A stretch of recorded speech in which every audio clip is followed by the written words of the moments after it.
Whole downtowns across America sit empty, with boarded-up storefronts, a silent movie theater, and that one gas station that never seems to close. You're about to see why small towns that once hummed with factories, mines, or family farms are losing people, and what that means for your neighborhood, your wallet, and the future of work. Jobs moving to bigger cities or overseas, a single employer shutting down, young people chasing better opportunities, rising housing costs, and even droughts or floods are all part of the story. Basically, life rearranging itself and leaving chairs at the dinner table empty. Think of a diner that used to have a lunch line, now serving echoes, or a school that closed and became a memory. First, we'll break these causes down in plain English with everyday examples and a little humor so it doesn't feel like doom scrolling.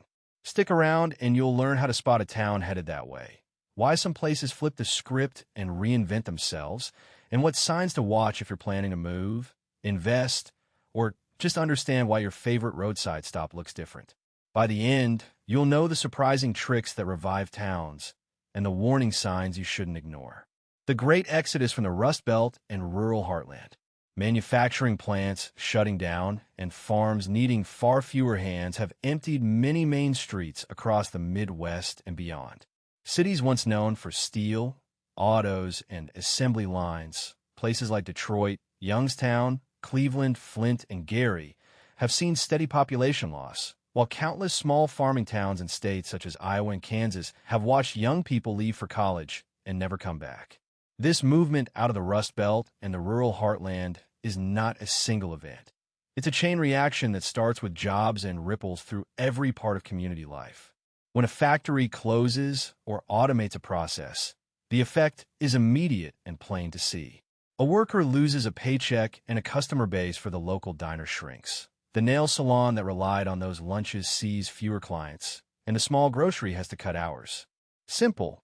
Every day, services begin to vanish.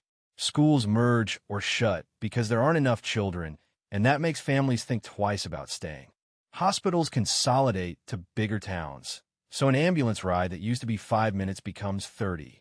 These are practical, real-world consequences, not abstractions, and they change choices people make about where to live. Economic forces push people out, and other forces pull them away. Better job opportunities, higher pay, and more career paths attract young professionals and skilled workers to coastal and Sunbelt cities. It's easier to find tech, healthcare, or specialized trade work in those places, and once someone moves for a job, the social and cultural attractions of a bigger city make returning less likely. That pattern is often called a brain drain, which simply means the most employable and educated people leave, rather than some mysterious phenomenon. A teacher, for example, might move to a regional center for better pay and more resources, and not look back, leaving the small town with fewer mentors and less capacity to rebound. Social problems amplify the decline. As taxes and customers fall, municipal budgets shrink and basic maintenance like street lighting and trash pickup can become sporadic. Abandoned houses pile up in certain neighborhoods. They become expensive to keep, costly to insure, and sometimes targets for vandalism. Local business owners tell the same story. Fewer customers, rising expenses, and the painful choice of closing shop or hanging on. Humor helps sometimes. You know, a town's empty when a pizza place compares traffic to a slow Tuesday, but the underlying effects are serious and self-reinforcing. Personal stories illustrate the trend better than charts. A second-generation machinist might find her factory replaced with robots and move to a region with a logistics hub. A young couple with a child might choose a city where childcare and diverse schools are available. Grandma stays behind because she loves her house, and then the neighborhood changes around her. These everyday decisions add up, turning once busy blocks into quiet streets and making the phrase ghost town less metaphor and more lived reality for many communities in the Rust Belt and rural heartland. The domino effect of single-industry economic failures. Zombified suburbs and the rise of abandoned retail spaces. Many American towns were built around a single business, a steel mill, a coal mine, a factory, and when that business cuts back or closes, the local economy can collapse in ways that look a lot like a line of falling dominoes. One major employer pays wages, draws shoppers to restaurants and stores, and supplies property taxes that fund schools and services. Lose that one source of income, and the ripple is immediate. Fewer customers at the corner diner, shrinking tax revenue for city services, and less work for local contractors. Cities such as Youngstown and Gary are often cited as examples where heavy reliance on one industry made recovery much harder after the local employer left or downsized. The pattern is simple. One failure multiplies into many. A closed plant doesn't just take jobs. It removes a magnet that keeps other businesses alive. Local shops depend on the steady flow of paychecks. Without them, vacancies multiply, plaza after plaza with locked doors and for lease signs. Grocery stores are particularly vulnerable. When a supermarket leaves a neighborhood, residents may have to drive further for basics, which makes it harder for older people and those without cars. That creates a feedback loop.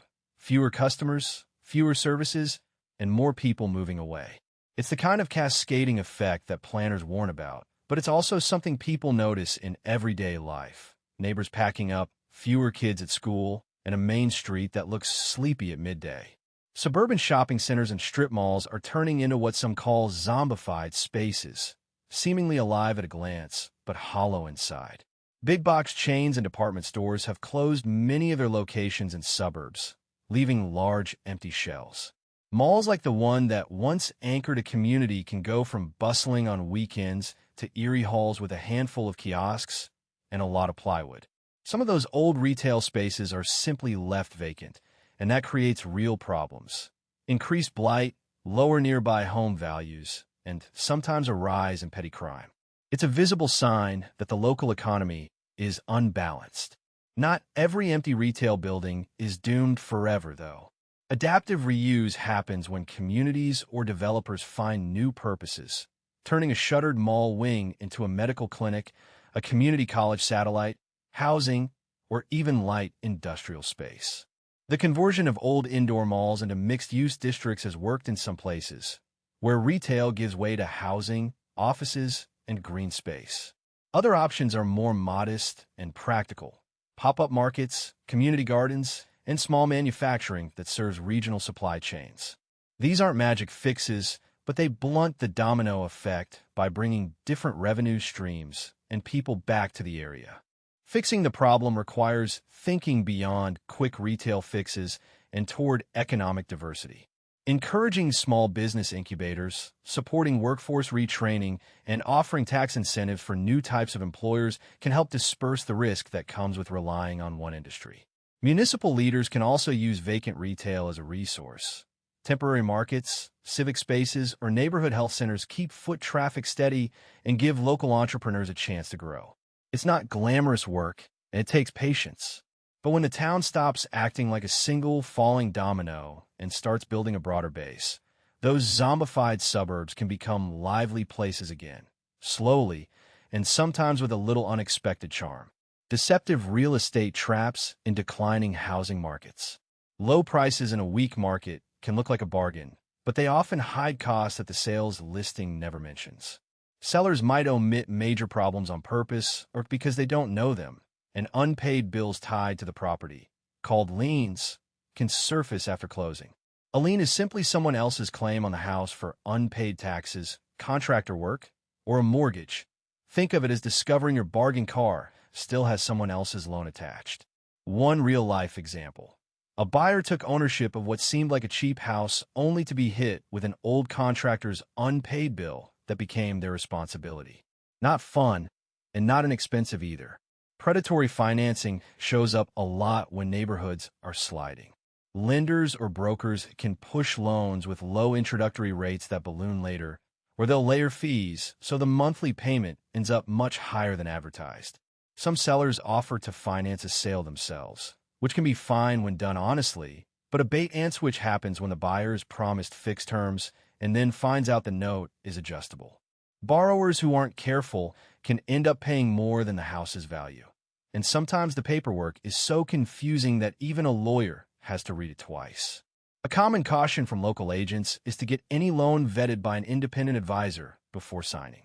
Photos and marketing words can be deceptive, too, especially when appraisals or comparable sales are thin in a declining market. Words like cozy or charming are often euphemisms for tiny or needs work. Investors who flip houses in soft markets may use inflated appraisals to justify a high listing price. When comps are limited, that manipulation is easier. Buying at a foreclosure auction adds its own hazards. You may not be allowed to inspect the interior, and liens or unpaid utilities can remain against the property.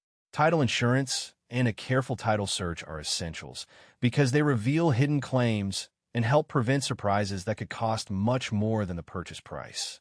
Rental and occupancy scams are also common where vacancy is rising. Scammers post too good to be true rental listings, collect deposits, and disappear. Other traps occur when purchasers plan to rent a property, but the local market has much higher vacancy than advertised, leaving them with empty units and monthly bills. Homeowners associations can create headaches as well. Special assessment for major repairs or unpaid dues by a prior owner can become the new owner's responsibility. Protecting yourself takes practical steps. Insist on a thorough home inspection. Hire a title company or real estate attorney to check for liens, verify insurance availability and premiums, and confirm local market data like vacancy and rent levels. Do the homework. It may not be glamorous, but it beats discovering a surprise plumbing waterfall after your moving truck leaves. Finally, trust your local professionals and your instincts. Use licensed agents and independent inspectors. Read every line of loan documents and ask straightforward questions about past claims, permits, and major repairs. If something feels rushed, it probably is. A little patience and common sense checks can save you from being the star of a very unhappy real estate comedy. Infrastructure erosion and the collapse of essential services. When a town loses businesses and people, the money that used to pay for fixing things simply dries up, and pipes, roads, and power lines start showing it. Local governments rely on taxes and fees to keep streets smooth, water flowing, and lights on, and when those streams shrink, the work gets pushed down the list.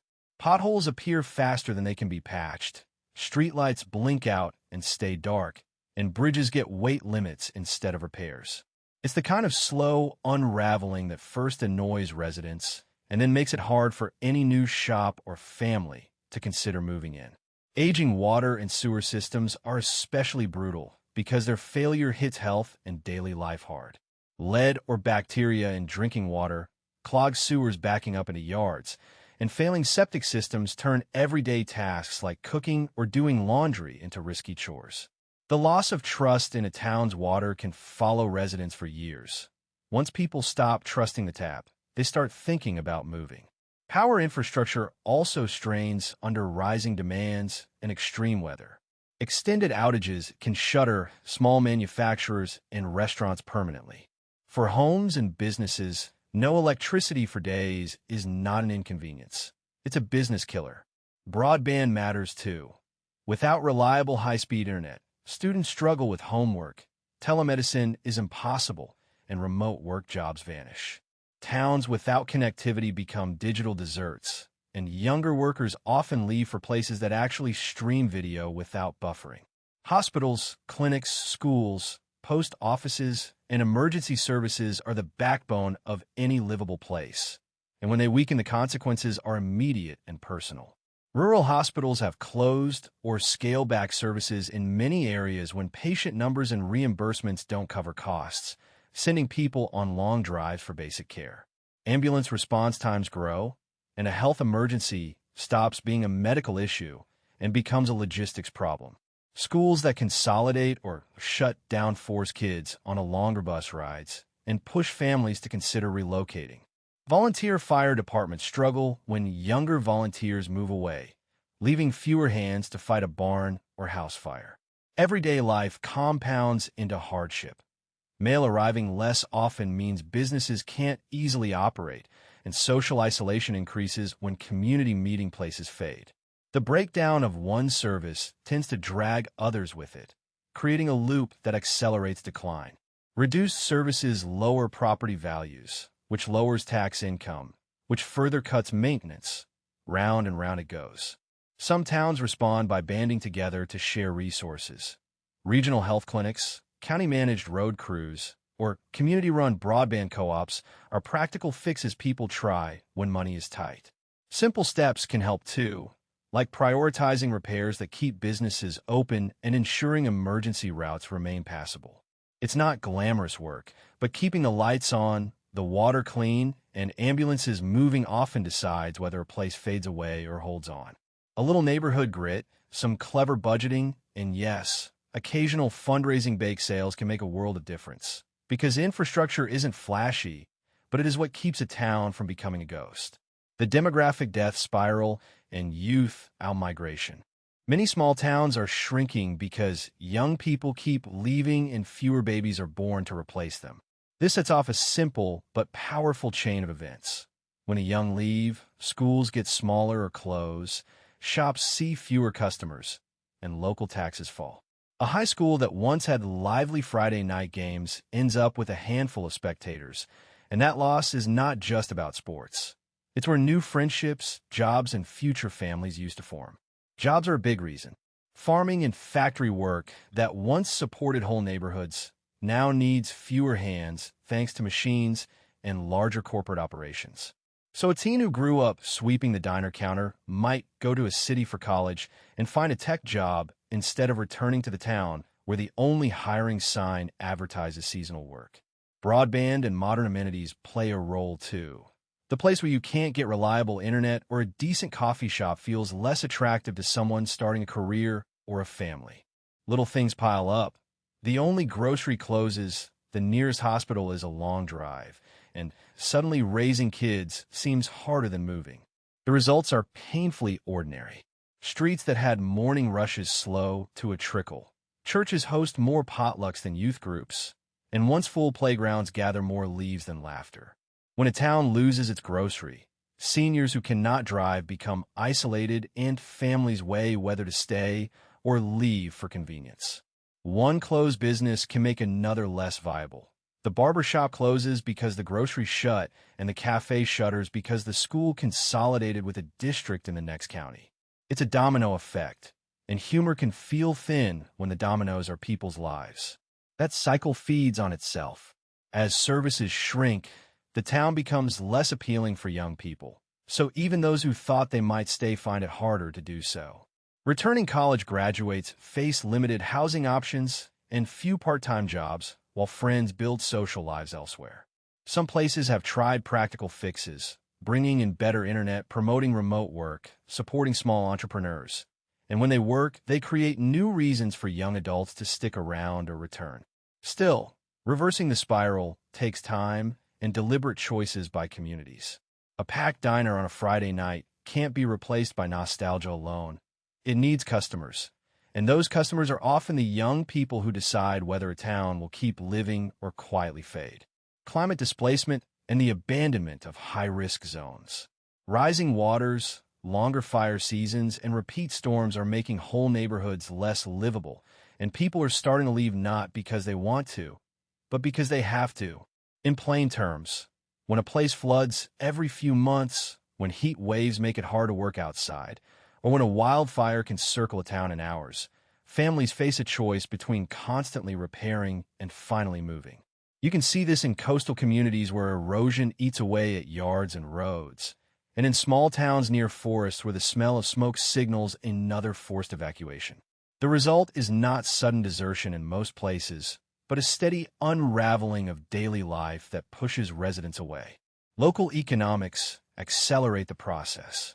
Insurance companies raise premiums or stop covering homes in high-risk zones, which makes it expensive or impossible to rebuild after a disaster. Banks may refuse mortgages on properties that flood repeatedly. When a handful of households leave, businesses that rely on steady customers, grocery stores, hardware shops, restaurants, lose foot traffic and close. Then schools shrink and sometimes shutter, and suddenly people must commute farther for basics. It's a slow-motion hollowing out. Fewer services, fewer reasons to stay. Folks joke that the town's main street now has more tumbleweeds than foot traffic, and there's some truth to that kind of quiet. Managed retreat is a phrase people use for planned moves away from danger, and it's getting more common. Put simply, it's when governments or communities decide it makes more sense to relocate people than to keep rebuilding in the same risky spot. Some programs offer buyouts for homes flooded repeatedly, helping families move with financial aid instead of patching the same damage every year. That seems logical, but it can also mean the loss of community and culture, especially for small or indigenous places where the land carries deep meaning beyond property lines. Moving isn't just a logistic challenge. It's emotional and social, and sometimes people stay because they have nowhere acceptable to go. Practical examples show how these forces turn lived-in places into partially abandoned ones. In a village where the permafrost melts and houses tilt, residents may gradually resettle elsewhere. When a nearby coastal island keeps losing beachfront, families relocate together to preserve kin ties on safer ground. In mountain and chaparral towns where wildfires become the norm, some neighborhoods see repeated evacuations followed by long-term vacancies, with boarded houses and overgrown lots. Even simple things matter. If the county decides it can't afford to keep repairing a flood-damaged road, the area's isolation increases and the last holdouts find it too hard to stay. Policy choices shape whether abandonment looks like a tragic loss or a managed shift.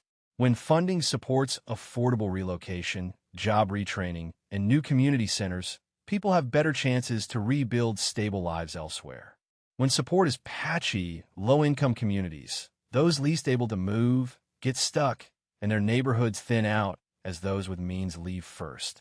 That pattern creates uneven ghosting of towns, parts emptied, parts clinging on. Humor helps in telling these stories sometimes, but the underlying issue is practical and urgent. As risk grows, the decisions of insurers, lenders, and local governments determine whether whole towns slowly fade away or find new futures on safer ground. The future of America's expanding no man's land. The steady pull of cities, combined with shrinking local services, is carving out larger patches of empty land across rural America. Jobs, hospitals, and schools tend to cluster where people already are, and when a main employer leaves or a hospital shutters, the ripple effects are swift and plain to see. Grocery shelves get thinner, the bus stops less often, and young people head elsewhere for work. A single closed factory or a merged school district can start a domino effect that turns a once busy main street into a row of shuttered storefronts and tall grass. Economic change is a big part of the picture, but it doesn't act alone. Farms get larger and need fewer workers. Machines do more of the jobs people once did, and resource towns can empty as soon as the oil or minerals run out or a price crash hits. Climate stresses, like repeated water shortages or wildfires in some regions, make life harder and insurance more expensive, nudging families to move. The result is a self-reinforcing cycle. Fewer people mean fewer taxes, which means fewer public services, which then causes even more people to leave. Think of it as a slow leak in a town's lifeboat. Patch one hole, and another soon appears. There are practical futures for these places that don't involve nothingness. Some stretches of emptied land are already being turned into renewable energy sites, wildlife corridors, or recreational areas that attract visitors instead of year-round residents. In other spots, local leaders and entrepreneurs experiment by turning empty storefronts into shared workspaces, tiny manufacturing shops, or weekend markets that bring in cash and attention. But those fixes need basics: reliable internet, working roads, and a health clinic within reasonable reach. One remote worker moving into a quiet town helps, but only if they can video call clients without dropping the connection and buy groceries without driving an hour. Small victories often hinge on one practical change: a cell tower, a refurbished clinic, or a creative zoning rule, rather than grand plans. Policy responses matter and can take solid, down-to-earth forms. Counties sometimes consolidate services so school buses and ambulances can cover wider areas efficiently. There are programs that help buy out vulnerable waterfront properties so communities don't keep rebuilding in places that flood repeatedly.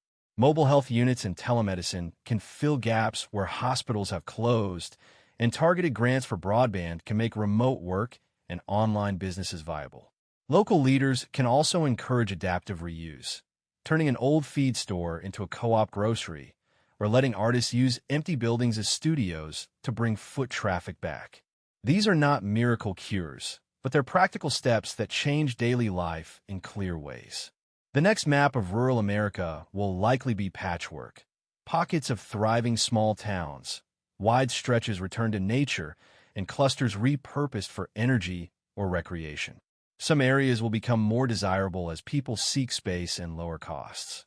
Others will keep emptying because the basics, jobs, healthcare, schools, simply don't exist there anymore. It's not a single fate for all places. With deliberate, local choices and a few smart investments, many communities can avoid becoming permanent no man's land. And if nothing else, abandoned storefronts make excellent canvases for murals, which is a small but cheerful way of saying people still care. In short, towns empty out when the jobs that held them together disappear. Think mines closing or factories moving away, when farms get bigger and need fewer hands, when a new highway reroutes traffic, or when storms and fires make life too risky. Young people often leave for cities, buildings fall into disrepair, and what's left is quiet. Picture a coal town after the mine shuts, a main street bypassed by an interstate, or a family farm now run by a single tractor. That's how these places shrink. You've probably seen this on a road trip or heard about it from a grandparent. These aren't just pretty pictures, they're real lives and memories. And yes, sometimes there are more tumbleweeds and Wi-Fi, but there's also real human cost behind the silence. There's reason for hope. Some towns reinvent themselves as art hubs, tourist spots, or remote worker havens. Others preserve history and find new economies. Next time we'll visit a town that made a comeback and talk to the people who fought for it. Real stories, real fixes, and simple things you can do to help. If this video got you thinking, share a ghost town story in the comments. Like and subscribe so you don't miss the next episode. And if you visit one of these places, do it respectfully. Thanks for watching. See you in the next one.